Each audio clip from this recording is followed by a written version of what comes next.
जी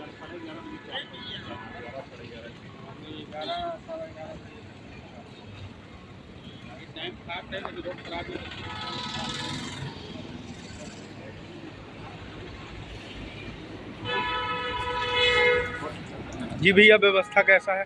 बहुत अच्छा यहाँ पे खाने से इंतजाम है ना। नमाज वगैरह भी यहाँ पे पढ़ने की है ऊपर में, है ना। व्यवस्था अपना माशाल्लाह बहुत बढ़िया है। नमाज वगैरह का भी इंतजाम है।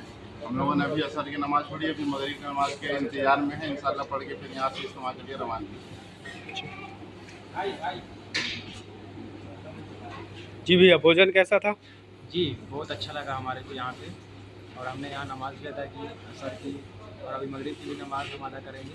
और माशाल्लाह यहाँ पे आप बहुत अच्छा लगा माशाल्लाह। मैम ऑनर, खाना खिला के कैसा लगा भाईजान लोग को? हमारा महिष्मती ढाबा का